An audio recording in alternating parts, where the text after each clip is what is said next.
Hi friends, ఇవాళ మనం చేయబోయే రెసిపీ దోశ పిండితో పునుగులు.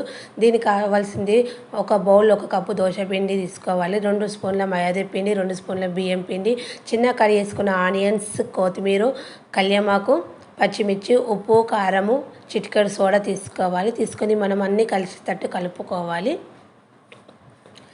డీప్ ఫ్రైకి సరిపడా ఆయిల్ పెట్టుకొని మనకు ఆయిల్ కాగిందో లేదో చూసుకోవడానికి ఒక చిన్నగా వేసుకొని పునుగు వేసుకొని చూసుకోవాలి. పైకి తేలినట్టయితే మనకు ఆయిల్ కాగినట్టు. తర్వాత మనం తయారు చేసుకున్న దోశ పిండిని చిన్న చిన్న పునుగులుగా వేసుకోవాలి.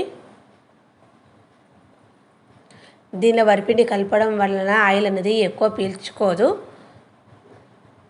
మైదాపిండి ఒకటే కలిపితే ఆయిల్ అనేది ఎక్కువ పీల్చుకుంటుంది కాబట్టి 2 కలిపితే ఆయిల్ అనేది ఎక్కువ పీల్చుకోదు. మనం చిన్న చిన్నగా పునుగులుగా వేసుకోవాలి. మనం చేసుకున్న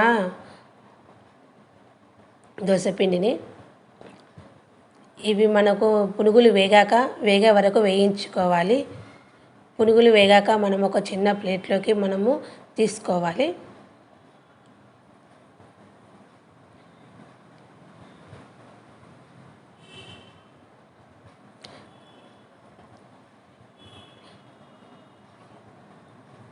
ఇది చాలా ఈజీగా తయారు చేసుకోవచ్చు.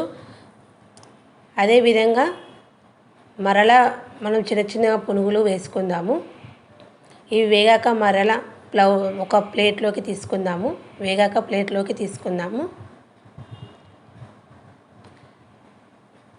ఎంతో రుచికరమైన దోసపిండి పునుగులు రెడీ. Bye friends.